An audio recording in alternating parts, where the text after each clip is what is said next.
Okay, so we're just going to talk through the installation steps of installing a 4-in-1 Minerva electronic boiling water system. As with anything, any new product or installation, always take the instructions and give careful consideration to what's being advised in the manufacturer's instructions. With the Minerva electronic and the M-Box system, pay particular attention to checking the water pressure, the supply water pressure. The minimum it should be is 2 bar. And the maximum it should be is 4 bar. So the only way of checking the water pressure is by using a water pressure test gauge, similar to this.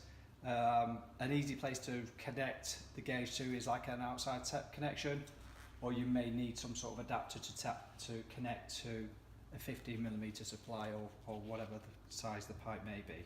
So it's vital to check the water pressure.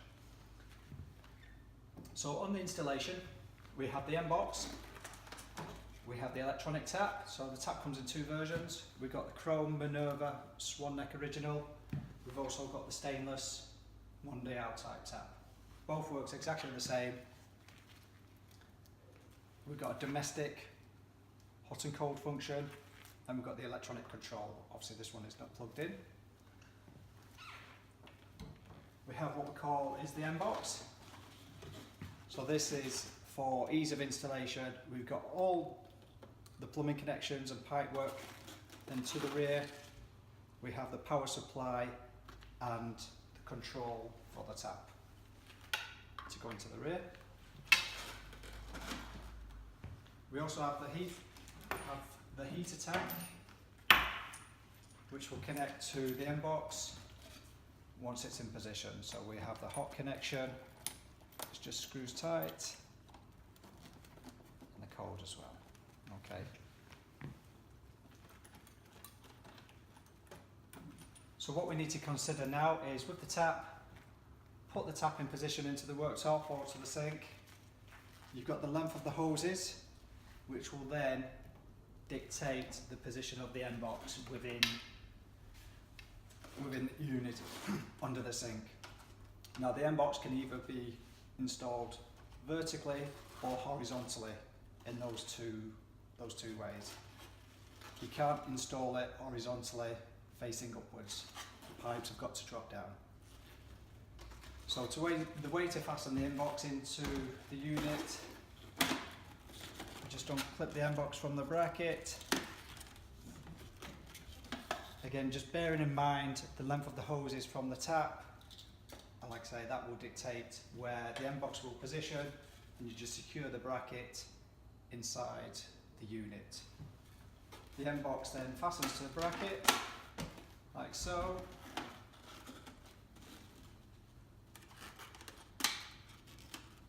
And that's the M-Box secured to the bracket. We also have the filter. This is a brand new filter, just like a bayonet connection into the bottom of the M-Box.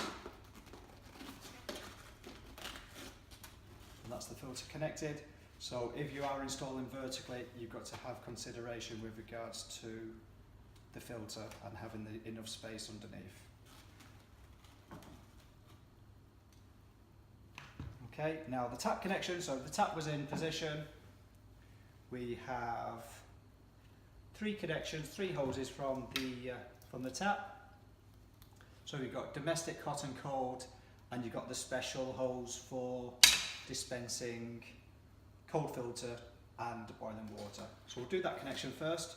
It's a different size, so you shouldn't really get these the wrong way around. As you'll see, the connection is too small to go into these hot and cold connections. The only one it will go to is this special filter connection, special connection here, like so, push fit. The hoses are colour coded, so this is your domestic code into the M-Box like so, and you've got domestic hot. With the domestic hot connection, you could either run it from the M-Box by connecting to the M-Box, or you could connect this fitting to your domestic hot pipe, and then within the pack as supplied,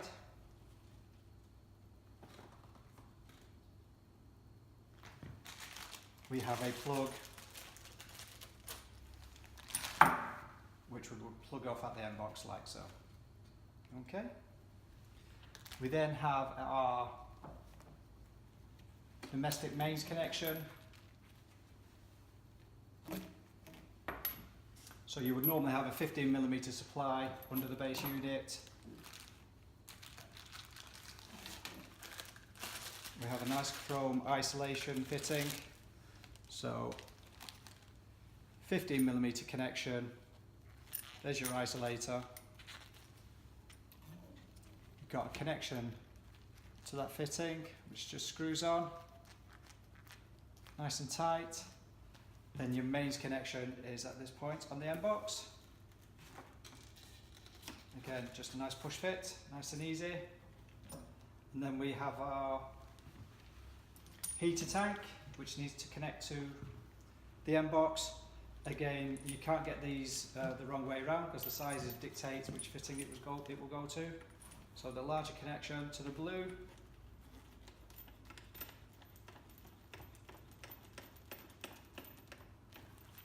And the smaller connection to the red.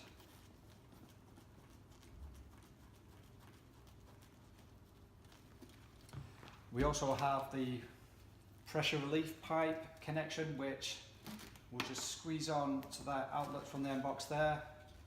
Then we have a waste connector where you just secure the pressure relief pipe into the waste. A consideration here is the drop from leaving the end box to where the waste pipe should be no less than 12 centimetres. Okay, so just do that for now. Just for these purposes, I'll take the filter off. So like I said, it's just nice and easy to unscrew. Okay, so that is all the plumbing connections. We now have the electrical connections to consider. So you will see from the tap, we have a control cable, okay, which will plug into the back of the end box, like so. So that's the tap connected. And then we have the mains connector. So the main is just a simple plug-in connector into the mains. If using for the first time, the box may come with a European plug and is supplied with a UK plug adapter, so it's just easy to swap over. On initial switch on, as per reading the instructions, it will ask you to indicate the water hardness in the region where the tap is installed, and you just have to select the right colour for the water quality, which will then dictate to the frequency of the filter changing. So whether it's 6 months, 9 months further down the line, the tap will indicate a different colour when a filter change is required. And to change the filter, when it's in position,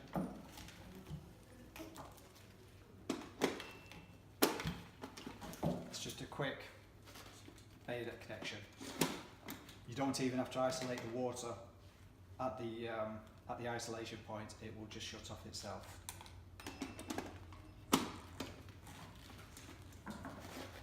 So that is a Minerva electronic installation.